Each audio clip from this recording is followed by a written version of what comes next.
Sebelum kita merenungkan firman Tuhan, mari kita bersatu dalam doa. Bapa kami yang di surga, kami bersyukur kepada Engkau di hari Sabat ini. Kau beri kami kesempatan sekali lagi untuk berkumpul bersama-sama sebagai satu anggota tubuh Kristus, untuk kami sama-sama memuji Engkau, untuk kami sama-sama mendengar firman-Mu. Biarlah Engkau yang buka hati kami, untuk kami boleh mengerti akan kebenaran firman-Mu. Biarlah Engkau yang pakai hamba untuk menyampaikan kebenaran firman-Mu. Kau yang beri kuasa, Kau yang beri otoritas. Biarlah kami semua siap mendengarkan firman-Mu. Di dalam nama Tuhan Yesus kami berdoa. Amin.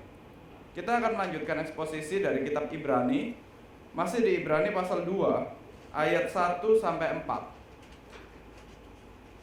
Ibrani pasal yang kedua ayat 1 sampai 4. Kita baca secara bergantian. Ayat yang ganjil 1 dan 3 saya yang membaca. Ayat yang genap 2 dan 4 Bapak dan Ibu sekalian. Ibrani pasal yang kedua ayat 1 sampai 4.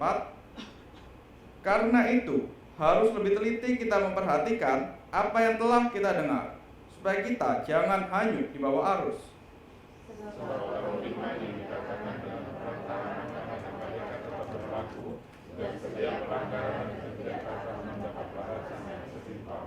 Bagaimanakah kita akan luput jikalau kita menyia-nyiakan keselamatan yang sebesar itu, yang mula-mula diberitakan oleh Tuhan dan oleh mereka yang telah mendengarnya kepada kita dengan cara yang dapat dipercayai, sedangkan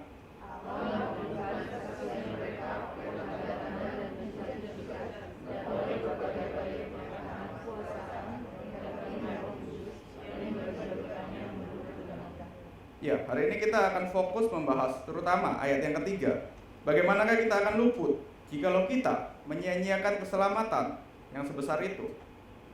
Pada bulan lalu kita sudah membahas Ibrani lebih kepada kita sebagai umat Tuhan. Perhatikan cara kita mendengar.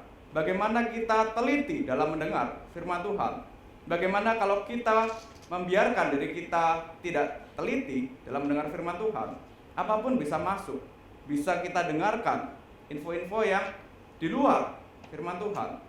Dan hari ini kita akan melihat lebih kepada akibatnya. Apa yang akan terjadi bila kita seperti tadi tidak teliti dalam mendengar firman Tuhan. Kalau kita perhatikan gereja-gereja hari ini itu terlalu mudah menawarkan terlalu banyak hal yang lain di luar keselamatan di dalam Kristus. Apa yang diberitakan oleh gereja-gereja yang tidak setia pada beberapa waktu yang lalu, gereja yang booming itu adalah gereja yang menawarkan kekayaan, gereja yang menawarkan kesuksesan dalam hidupnya, gereja yang menawarkan kesembuhan, gereja yang bahkan beberapa gereja itu berani menawarkan produk, entah itu produk investasi, entah itu produk jualan, entah itu mungkin kalau ada jemaatnya yang masuk dalam kejuaraan tertentu, menawarkan, mempromosikan.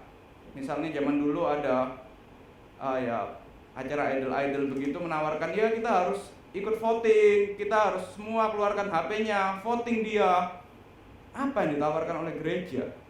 Bukan lagi keselamatan, bukan lagi Kristus yang menebus dosa. Gereja tidak lagi memberitakan keselamatan dalam Kristus. Gereja tidak lagi menegur dosa dan tidak lagi mengkorbankan firman Tuhan. Maka apa fenomena ini terjadi? Mungkin karena kesadaran akan kondisi manusia, kondisi kita manusia berdosa. Kesadaran itu, sadar bahwa kondisi kita begitu mendesak. Kesadaran bahwa kondisi kita manusia berdosa itu begitu tidak ada harapan. Kesadaran itu sudah hilang. Gereja sudah tidak lagi menyadari bahwa yang dilayani itu adalah orang berdosa, orang yang sangat tidak ada harapan. Kita semua benar-benar tidak ada harapan di hadapan Tuhan. Tidak ada seorang pun yang tidak berdosa. Dan setiap orang yang berdosa itu harus dihukum, harus mendapat upah maut. Dosa, kengerian akan dosa itu mulai dianggap sepele, mulai dianggap sebagai sesuatu yang ya biasalah. Manusia tuh dianggap dalam kondisi yang ya biasa aja lah. Karena akibat dari dosa itu sudah tidak dianggap serius, maka berita keselamatan itu juga dianggap ya udahlah, itu biasalah. Atau mungkin kita juga karena menganggap remeh dosa, karena kita merasa, oke, saya sudah diselamatkan, oke, saya sudah percaya Kristus, maka ya udahlah, dosa itu hal yang biasa. Kita mulai menganggap remeh akibat dari dosa.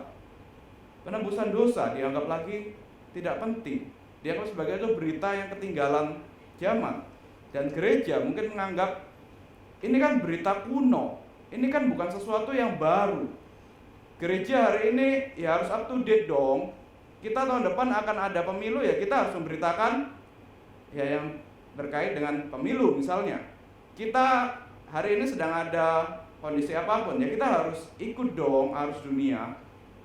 Tetapi kalau kita terus mencari sesuatu yang baru, sebenarnya mimbar gereja apa sih tujuannya? Tujuan dari gereja adalah memperkenalkan Kristus, adalah memperingati jemaat akan dosa, memperingati manusia, dunia akan akibat dari dosa, akan bahaya dari dosa. Bahaya terbesar yang dialami umat manusia sehingga butuh perhatian khusus. Bahaya di mana kondisi putus asa dialami oleh setiap manusia. Bagi manusia yang tidak pernah mendengar Injil, bagi manusia yang tidak percaya kepada Injil, itu benar-benar dalam kondisi yang sangat genting, dalam kondisi yang benar-benar tanpa sadar mereka itu sebenarnya di hadapan maut, di hadapan penghukuman kekal. Disinilah penulis Ibrani itu memberi peringatan, bagaimanakah kita akan luput jikalau kita menyia-nyiakan keselamatan yang sebesar itu. Dan kalau kita perhatikan Alkitab terus-menerus memperingatkan kondisi berbahaya manusia, kondisi betapa manusia mengerikan, manusia yang tidak percaya pada Kristus, manusia yang tidak percaya pada Injil. Kalau kita perhatikan lebih mendalam, mungkin di antara kita sendiri juga begitu. Oke, saya percaya Yesus, oke, saya tahu Yesus, tapi Yesus yang hanyalah tokoh moral, Yesus yang hanyalah pendiri agama Kristen, Yesus yang hanyalah orang yang punya ajaran yang baik, orang yang punya tingkah laku yang baik. Kita membaca Injil itu hanya ingin tahu kita sebagai manusia itu bisa jadi yang terbaik itu seperti apa? Meladani Yesus. Iya, memang Tuhan Yesus itu adalah pribadi yang sempurna, memang moralnya baik. Tetapi Injil itu tidak cukup hanya memberitakan Yesus yang jadi tokoh moral, Yesus yang pendiri agama, Yesus sebagai seorang manusia yang baik. Tetapi Injil itu juga menunjukkan bahwa kondisi manusia membutuhkan Yesus untuk ditebus. Bukan hanya sekedar meladani Yesus sebagai tokoh moral, tetapi Injil itu menusuk secara langsung kehidupan kita. Orang-orang yang seperti ini, orang-orang yang tidak mengerti seruan kondisi mereka, tidak mengerti seruan Injil. Di Matius 3 ayat 7 misalnya, ketika Tuhan Yesus menegur, mengatakan, siapakah yang mengatakan pada kamu bahwa kamu tidak dapat melarikan diri, bahwa kamu dapat melarikan diri dari murka yang akan datang. Orang-orang ini menganggap ketika membaca Alkitab, itu menganggap, oh iya, ini buku untuk mereka, ini teguran untuk mereka, bukan untukku. Ini teguran untuk orang Farisi, ini teguran untuk ahli Taurat, bukan untukku. Kondisi yang mengancam itu adalah kondisi dari orang-orang Farisi, orang-orang di luar sana, tapi bukan untukku. Ini bukan ayat untukku. Yesus untukku itu hanya tokoh, hanya guru. Saya sudah tahu lah dari sekolah minggu saya diselamatkan, saya ini umat pilihan. Jadi kalau baca ayat-ayat begini, ini untuk mereka. Lagu tadi, lagu Pak Tong misalnya, ketika dikatakan jutaan jiwa binasa, kemudian siapa yang sanggup hidup di hadapan tahta Tuhan, itu kita membayangkan orang-orang yang hanya mengerti Injil itu sebagai Yesus sebagai tokoh moral tadi. Mereka hanya mengatakan, oh ini lagu untuk mereka, jutaan jiwa itu mereka, bukan saya. Jutaan jiwa itu ya mereka lah, ini lagu untuk mereka, ini bukan untuk saya. Orang-orang ini menganggap dirinya itu sebagai penonton, di tengah Injil. Mereka menganggap dirinya itu hanya sebagai saksi melihat Tuhan bekerja, tapi mereka tidak mau, tidak sadar bahwa ternyata justru mereka lah orang-orang berdosa itu. Justru mereka lah yang ada dalam kondisi yang mengerikan itu. Mereka menyadari memang secara doktrin mereka tahu, oh iya, penyakit dunia, masalah terbesar dunia itu adalah dosa. Dan mereka mau mengamati, mau melihat, oh iya, dunia yang sudah jatuh dalam dosa, dunia yang sudah mengerikan, Yesus akan menunjukkan kuasanya mengalahkan dunia. Tapi itu mereka, itu bukan saya. Mereka, orang-orang ini, mereka tidak pernah menyadari bahwa yang sakit itu sebenarnya adalah mereka, dirinya sendiri, yang butuh Kristus, yang butuh penebusan, butuh pengampunan. Itu adalah dirinya sendiri. Disinilah penulis Ibrani mengatakan, bagaimanakah kita akan luput, sebagai peringatan untuk orang-orang yang seperti ini. Konteks Ibrani, ini kan konteks ayat yang ditulis, surat yang ditulis kepada jemaat Yahudi yang mengalami persekusi oleh orang Yahudi sendiri. Jadi orang-orang Yahudi yang menjadi Kristen, orang-orang Yahudi yang menjadi percaya pada Kristus, itu justru disiksa oleh orang Yahudi yang lain, oleh saudaranya yang lain yang tidak percaya Kristus, dan ditawarkan untuk kembali ke agama mereka lagi, kepercayaan yang lama.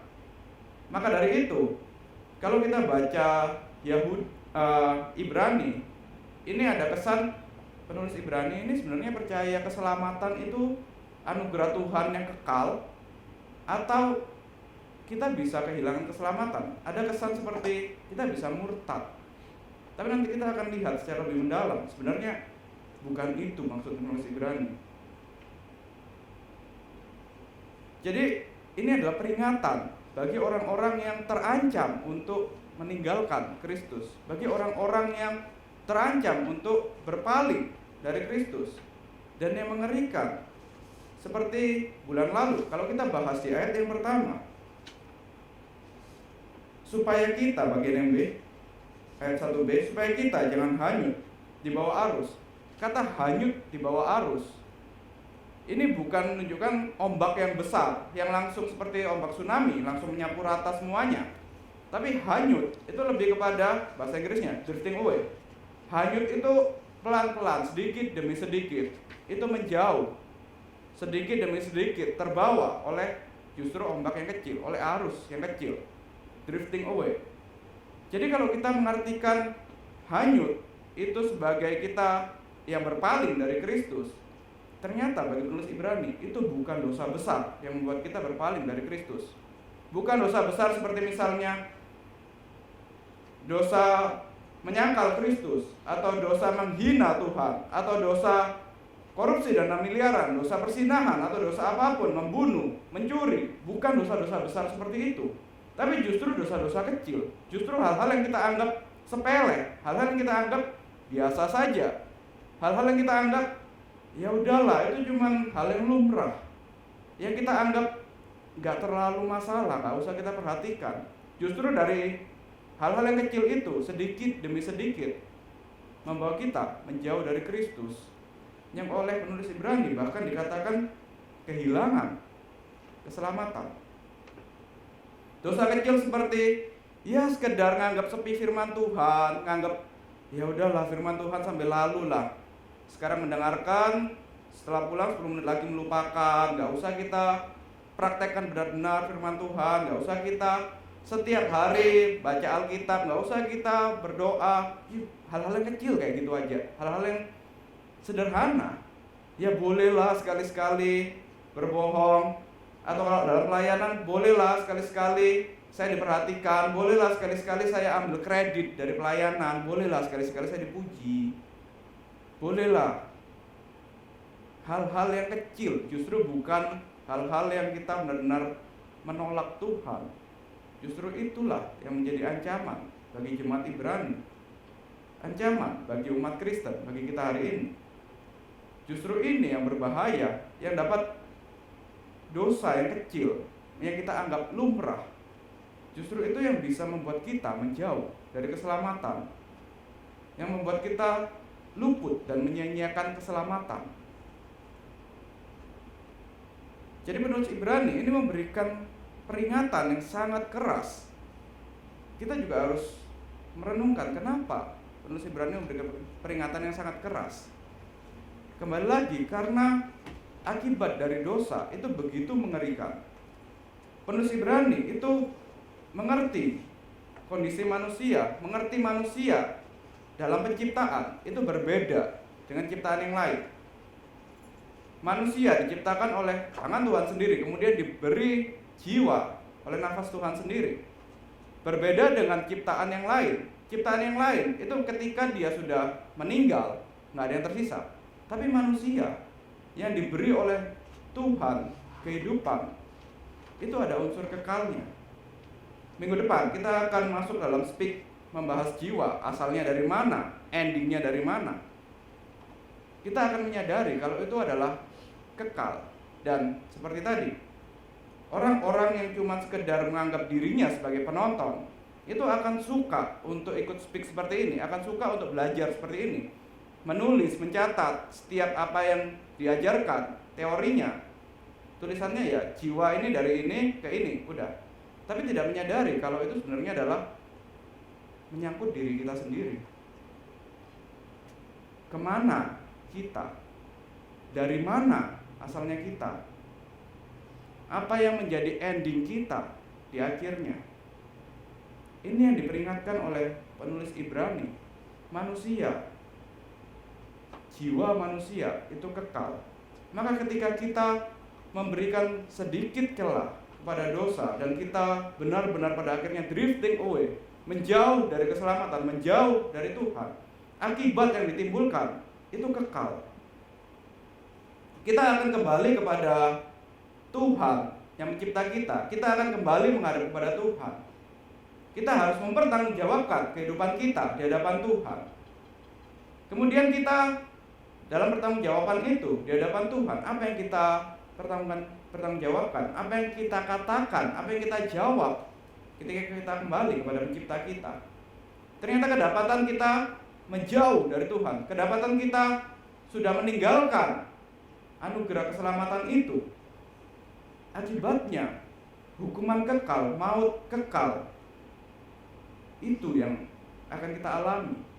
Dan ini adalah hal yang sangat mengerikan. Dari keputusan kecil hari ini, dari keputusan sekedar ya anggap remeh dosa lah, akibatnya itu kekal. Maka dari itu penulis Ibrani terus memperingatkan kepada jemaat Ibrani, jemaat yang terancam untuk meninggalkan Kristus karena kondisinya, untuk jangan menyia-nyiakan keselamatan, jangan menyia-nyiakan anugerah keselamatan itu.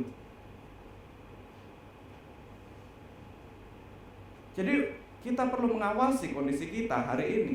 Bukan cuma ya karena kita percaya keselamatan itu adalah anugerah dari Tuhan sekali untuk selamanya, maka kita sudah tidak perlu lagi mengawasi kondisi kita. Kita anggap ya keselamatan itu kan sudah pekerjaannya Tuhan. Lalu tugasku hari ini ya udahlah biar Tuhan yang mengawasiku. Aku tidak perlu lagi mengawasi kondisiku. Justru itulah ancaman yang mengerikan.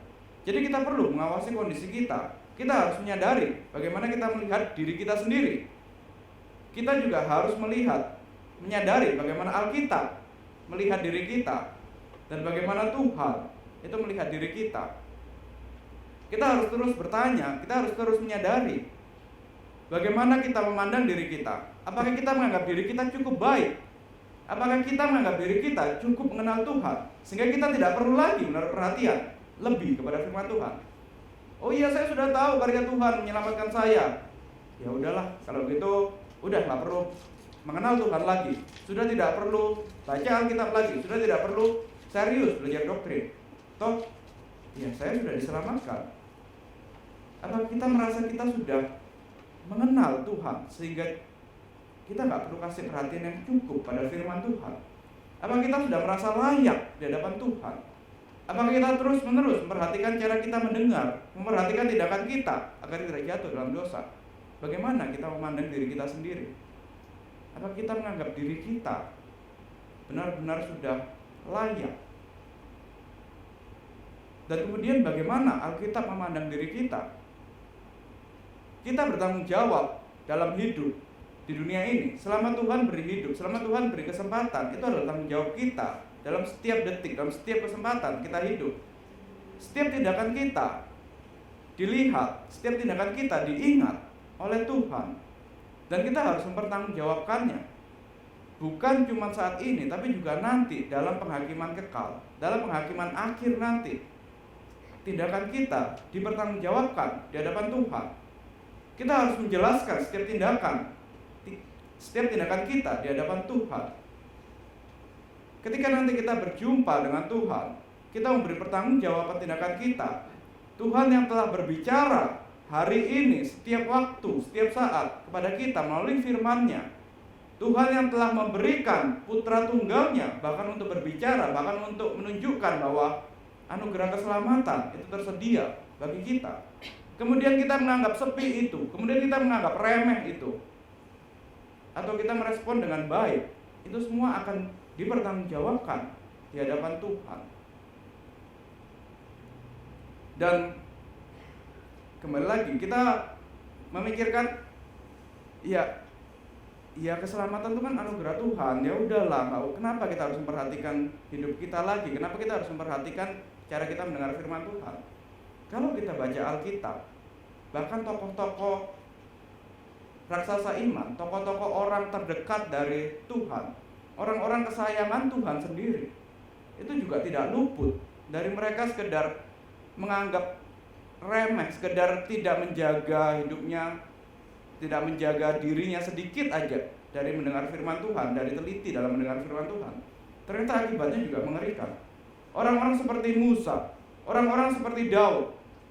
Musa itu hanya karena dia memukul batu di Meriba ketika Tuhan tidak menyuruhnya. Ketika bangsa Israel berontak minta air, Musa yang terbawa emosi, Tuhan hanya menyuruh untuk berkata kepada bangsa Israel supaya air di hadapan batu, supaya batu itu mengeluarkan air. Ternyata Musa memukulnya 2 kali. Hanya karena Musa sedikit saja memberi celah dirinya untuk mengikuti emosi.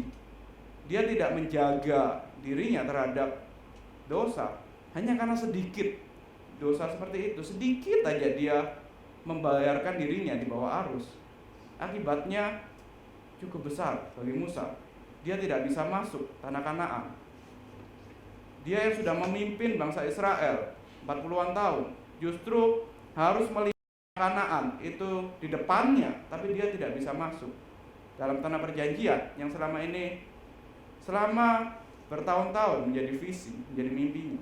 Hanya karena drifting away, hanya karena sedikit memberi celah pada emosinya daripada mengikuti firman Tuhan dengan teliti. Begitu pula Daud. Daud orang yang mengerti isi hati Tuhan, orang yang juga sangat-sangat dekat dengan Tuhan. Ada waktunya di mana dia memberi celah sedikit saja.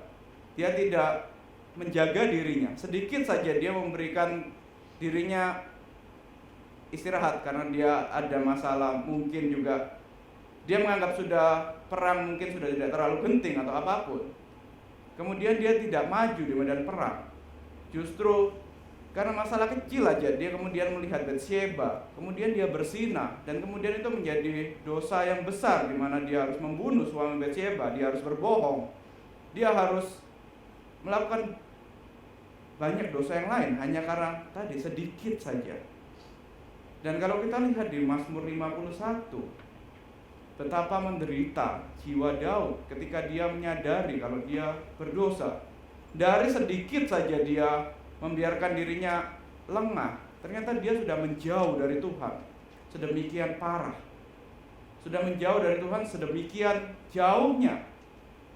Sampai akibat dari dosa Daud, ya anaknya hasil persinahan dengan Batsyeba itu mati, juga keturunan Daud itu semua anaknya jadi saling membunuh, keluarganya jadi hancur. Bahkan anak kesayangannya Absalom bukan cuma sekedar membunuh saudaranya, tapi dia juga mau mengancam Daud, mengejar-ngejar Daud, mau membunuh Daud untuk merebut tahtanya. Akibat dari ya tadilah lengah sedikit aja lah.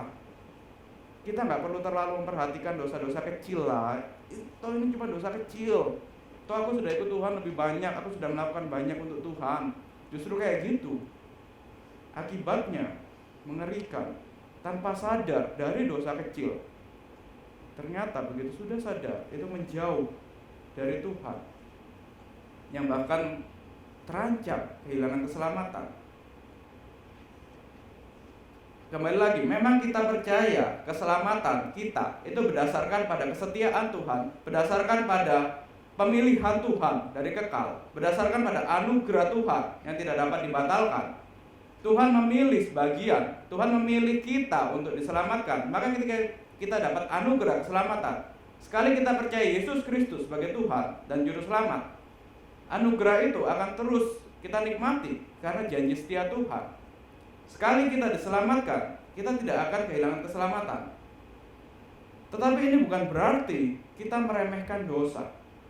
Bukan berarti kita menganggap, oh iya, saya sudah merasa diselamatkan, maka sudah tidak perlu lagi kita memikirkan tentang dampak dari dosa. Tetap firman Tuhan itu kebenaran. Ketika firman Tuhan mengatakan upah dosa adalah maut, ketika firman Tuhan mengatakan semua yang berdosa harus dihukum, itu benar. Kita memang percaya hukuman itu ditimpakan kepada Kristus. Tetapi bukan berarti karena hukuman sudah ditimpakan pada Kristus, upah dosa sudah ditimpakan pada Kristus, maka kita ya udah, nggak perlu lagi kita menjaga diri kita terhadap dosa. Sebelum kita masuk lebih jauh, definisi dosa itu sendiri, apa itu dosa?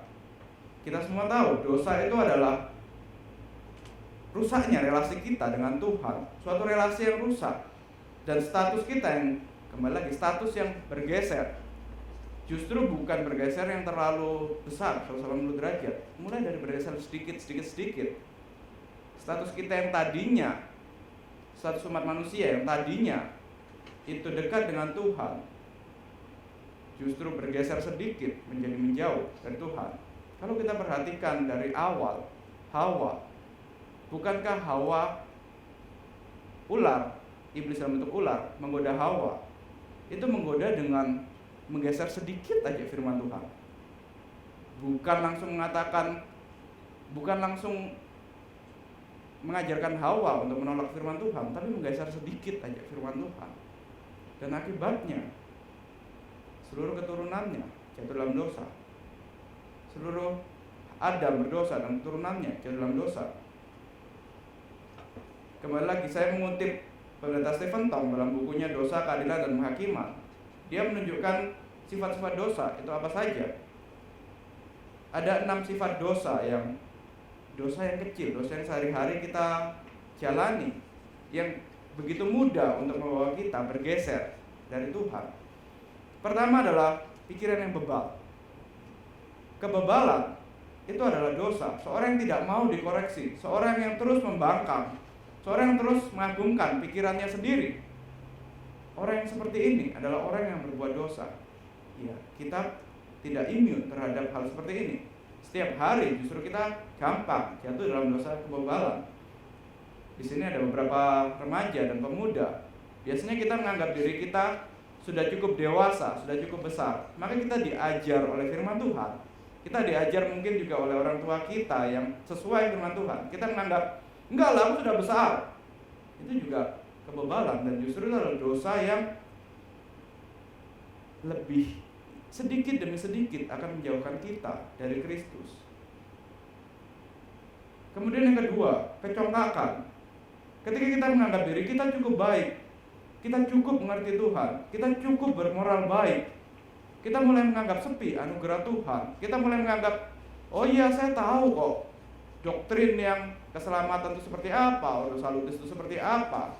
Kemudian firman Tuhan dikhotbahkan, nggak menyinggung doktrin sama sekali, nggak ada sesuatu yang baru. Mulai dianggap sepi, mulai menganggap saya lebih tahu Tuhan dibanding yang lain.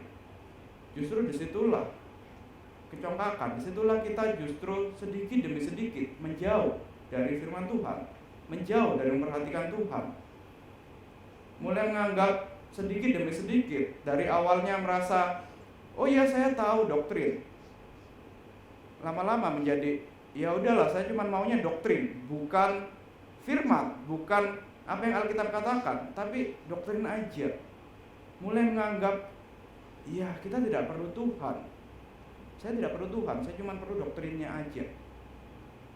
Ini kecongkakan, ini mengerikan. Dan ya kecongkakan itu kan juga secara setiap hari, kadang kita juga bisa jatuh dalam dosa ini.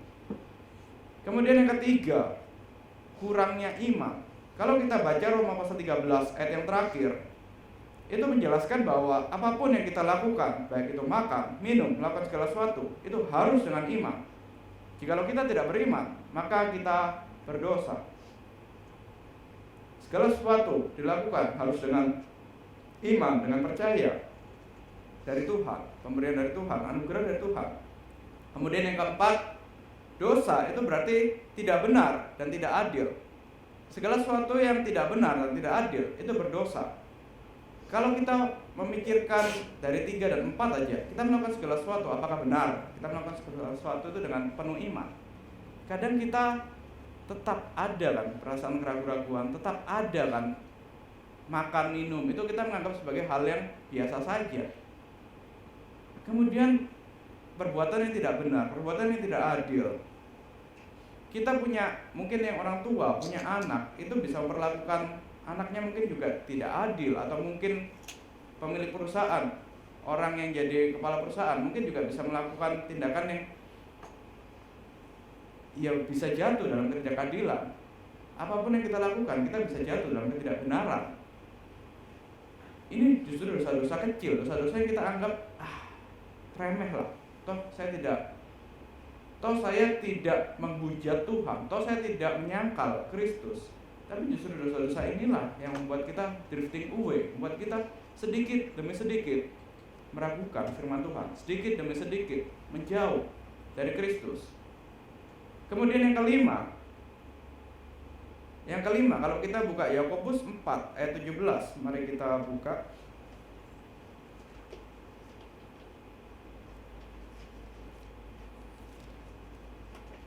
Yakobus pasal 4 ayat 17.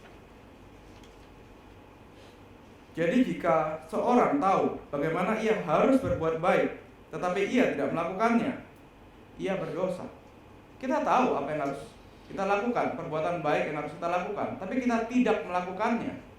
Kita tahu memberitakan Injil kepada orang non-Kristen, kepada mereka yang belum percaya Kristus, itu baik, tetapi kita tidak melakukannya. Bahkan kita yang pasif, kita yang tidak melakukan apa-apapun, ternyata itu juga dosa. Ternyata itu juga yang membuat kita yang pasif, itu juga sedikit demi sedikit demi sedikit, itu juga menjauh dari Kristus. Dan yang keenam, dosa itu adalah melanggar atau melampaui tuntutan Taurat. Segala sesuatu yang melanggar atau melampaui tuntutan Taurat itu adalah dosa. Dan jadi inilah kurang lebih dari buku Pak Tong, sifat dosa yang kita akan temui sehari-hari, yang kita anggap mungkin remeh, kita anggap mungkin sudahlah, itu kan sudah ditebus oleh Kristus 2000 tahun yang lalu. Bolehlah saya sedikit melanggar, bolehlah saya sedikit pasif lah, nggak usah berbuat baik meskipun saya tahu. Justru itulah, bolehlah sekarang sedikit demi sedikit itu membuat kita menjauh dari Kristus. Dan inilah kondisi, bukankah kita semua pasti pernah jatuh dalam dosa-dosa yang seperti ini? Siapa yang bisa lolos dari dosa yang seperti ini? Siapa yang bisa lepas? Siapa yang tidak pernah melakukan dosa-dosa kecil seperti ini? Dan setiap dosa upahnya adalah maut. Inilah kondisi kita, inilah kondisi setiap manusia. Setiap manusia secara tindakan saja itu pasti berdosa. Belum lagi kita mengatakan dosa turunan, belum lagi kita mengatakan dosa Adam, belum lagi kita mengatakan seperti Daud dalam Mazmur 51, dalam kandungan aku digandung dalam dosa. Kita semua manusia ada dalam kondisi yang berdosa, dan upahnya adalah maut. Kondisi semua manusia itu benar-benar berada di jurang maut, berada di jurang kematian kekal, berada di depannya itu benar-benar neraka, benar-benar penghukuman Tuhan, murka Tuhan yang sangat besar. Tidak ada seorang pun yang akan luput dari murka Tuhan. Maka dari itu, kalau kita kembali menyadari, bukan karena perbuatan kita, bukan karena kita yang mampu untuk menahan diri kita dari berbagai dosa, yang mampu untuk menahan diri kita tidak menjauh dari Tuhan, tetapi kita menyadari kita diselamatkan, itu adalah anugerah, itu adalah pemberian dari Kristus. Ini membuat kita sadar kalau ini bukan sesuatu hal yang murahan, ini bukan anugerah yang murahan. Kita berpaling sedikit, kita coba-coba sedikit saja berpaling dari Kristus. Ternyata akibatnya itu mengerikan. Keselamatan akan luput menurut penulis Ibrani.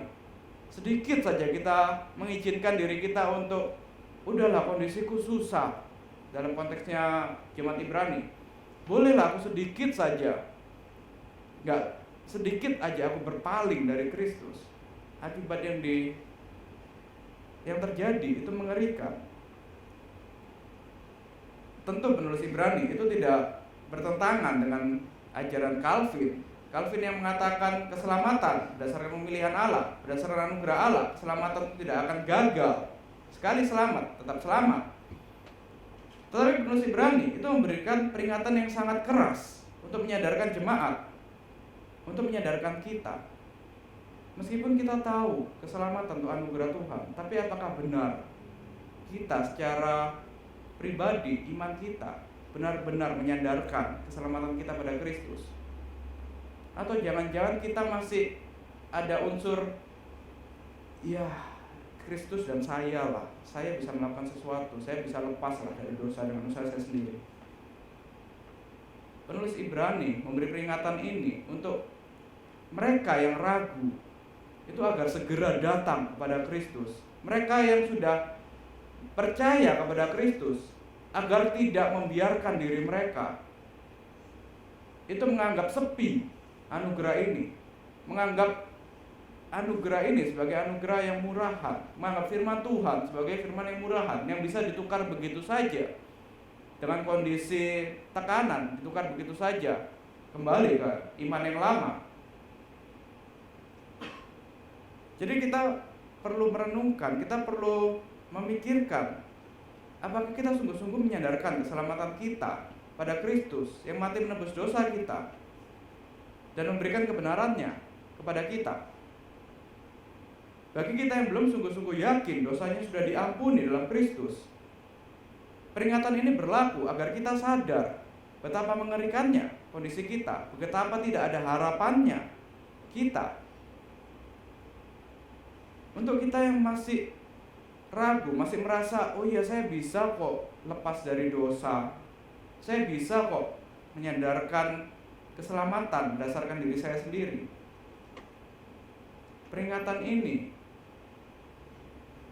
menyadarkan kita betapa tidak akan kita luput dari anugerah itu kalau kita tidak datang pada Kristus. Maka datanglah pada Kristus, mengaku dosa dan percaya pada Kristus sebagai Tuhan dan Juru Selamat. Maka dosa kita akan diampuni. Dan betapa fananya, betapa konyolnya kalau kita terus-menerus mencari dari usaha kita untuk lepas dari dosa. Bagi yang sudah yakin akan keselamatannya dalam Kristus, peringatan ini menjadi pengingat bahwa ini bukan anugerah murahan. Kita mendapat anugerah ini karena ada satu pribadi manusia yang seumur hidupnya 33 tahun terus memperhatikan hidupnya, terus memperhatikan tindakannya, terus memperhatikan apa yang dia dengar, terus memperhatikan apapun yang menjadi perlakuannya, tindakannya, sehingga dia sempurna, tidak berdosa sama sekali. Ada pribadi yang memberikan dirinya taat pada firman Tuhan secara penuh, taat secara aktif pada 10 perintah Allah, tidak melanggar sedikit pun perintah Allah. Dan kemudian pribadi itu mati menebus kita. Ini bukan anugerah murahan. Ini bukan anugerah yang ya sudahlah bisa kita tukar dengan hal yang lain. Toh ada penebus yang lain. Tidak ada. bukan sesuatu yang begitu gampang sebenarnya. Tetapi kadang kita yang sudah dari sekolah minggu mungkin mendengar berita ini, mendengar anugerah keselamatan di dalam Kristus, kita menganggap ya udahlah, itu memang ya udahlah, sudah tahu.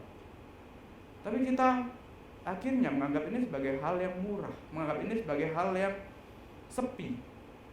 Justru dari kita sederhana aja menganggap keselamatan anugerah oleh Kristus itu sudah kita nikmati, maka itu hal yang sepi. Kembali lagi, dari sesederhana itu bisa drifting away kita dari anugerah itu.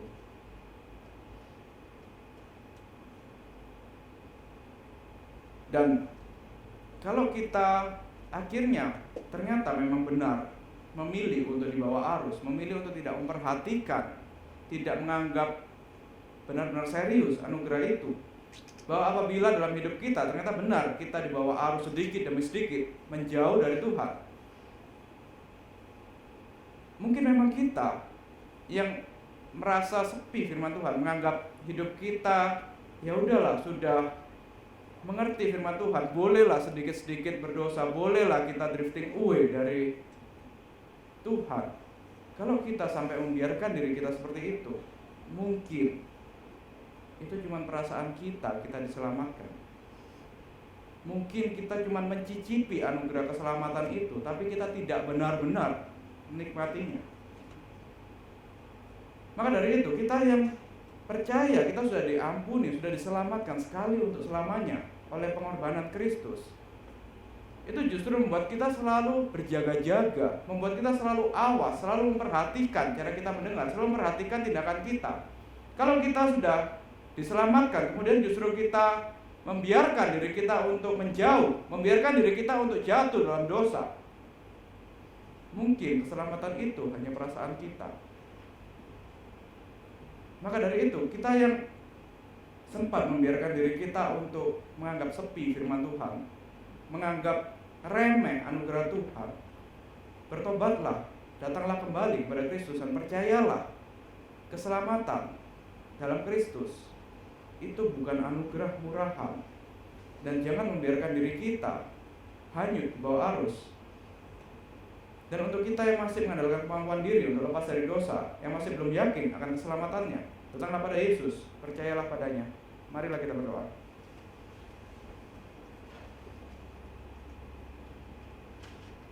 Bapa kami yang di surga, kami bersyukur untuk anugerah keselamatan yang Kau limpahkan kepada kami melalui Putra Tunggal-Mu, Yesus Kristus. Engkau yang memberikan kepada kami anugerah itu, pemilihan itu.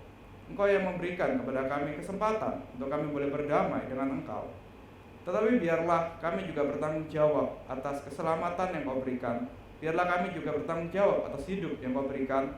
Biarlah kami tidak membiarkan diri kami sedikit pun lengah, mengikuti hawa nafsu kami, mengikuti dosa-dosa, menganggap sepi firman Tuhan, menganggap sepi anugerah keselamatan itu.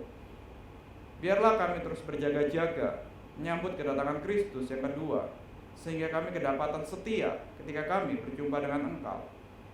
Biarlah anugerah itu terus yang menjadi pegangan kami, dan biarlah kami terus mensyukurinya, karena itu bukanlah hal yang mudah, bukanlah hal yang murah, karena harus Putra Tunggal-Mu sendiri yang mati di atas kayu salib untuk kami dapat beroleh anugerah itu. Kami bersyukur atas anugerah-Mu, kami bersyukur atas segala kebaikan-Mu. Hanya dalam nama Tuhan Yesus kami berdoa. Amin.